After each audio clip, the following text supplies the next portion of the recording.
While Ryan Blaney won at Nashville, while you had Denny Hamlin competing up towards the front as he usually does, having speed, while you had Carson Hocevar excelling while also causing more issues with different drivers, you had one storyline a lot of people were talking about, and I know I talked about because of so many comments on it on my post-race stream, and that being Chase Elliott.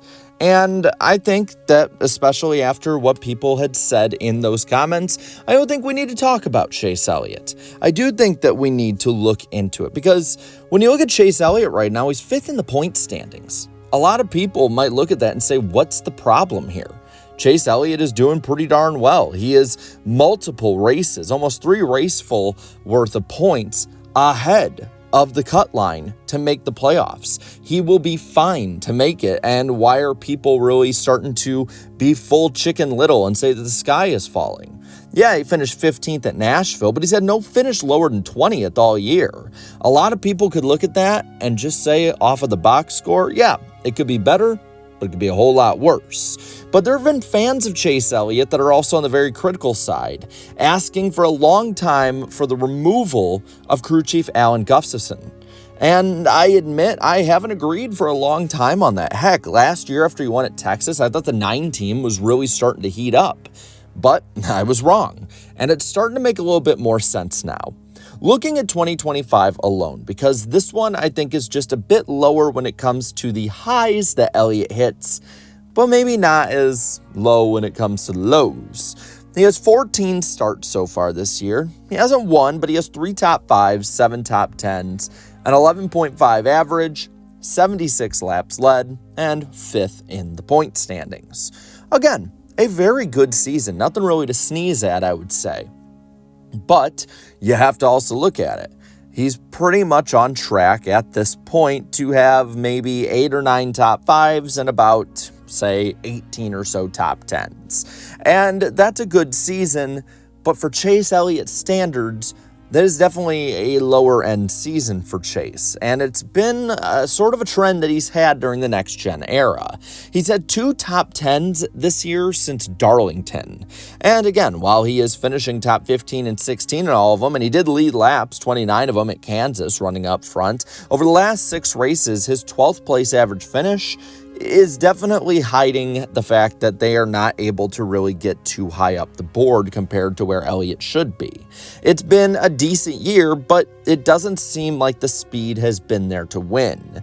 Let's look at Nashville, for instance. Chase Elliott was up front early in this race, top 5, top 10, and he was seemingly pretty racy. He was maybe not one of the guys that would stick up there with Ryan Blaney or Denny Hamlin, but he could have been somebody that would get better through the night and get a top 5. But he faded through the race and struggled to even get a top 15 finish. The lack of adjustments and poor restarts are really to blame on this one. It seems like when the first thing goes wrong for Chase, it really starts to cascade. They can't put a full race together. And that, again, doesn't mean that he's awful. It might mean that if they're able to just get the communication better, or if he's able to practice or find something better on restarts, it could change a lot of things.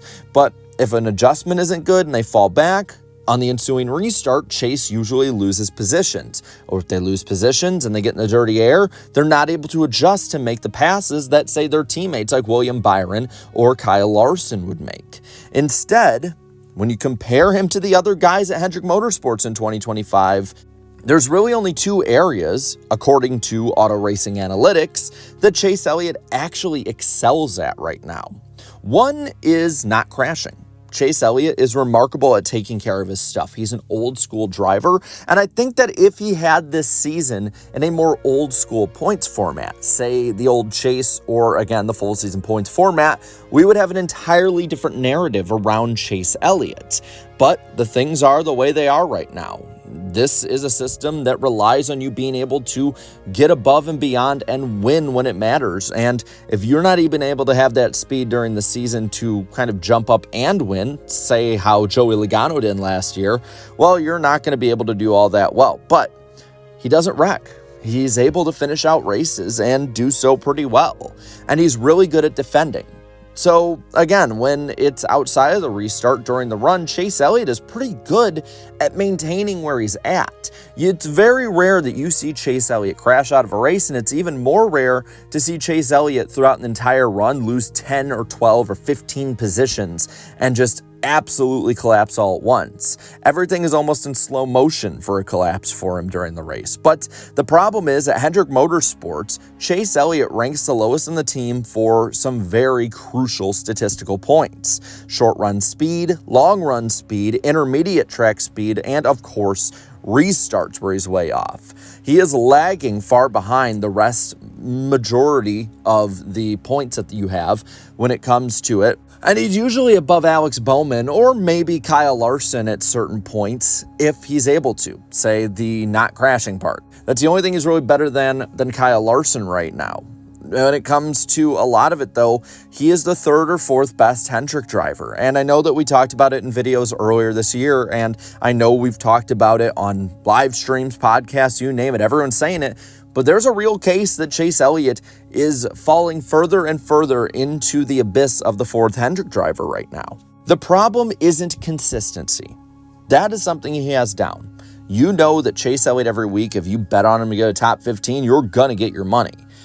The problem is looking at the way he wins. Again, the worst average finish he's had in a season with the next gen is 13th in 2023, which is amazing. But he's only had one win in the last 84 races since his win at Talladega in 2022.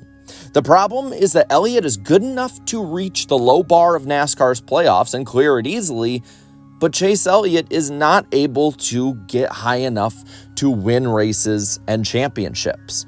Chase Elliott is in purgatory.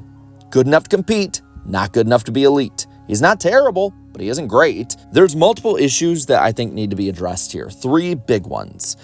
The first is overall speed, and this is one that is starting to get more and more problematic and few and far between when it comes to really great races. Say he was really good at Kansas.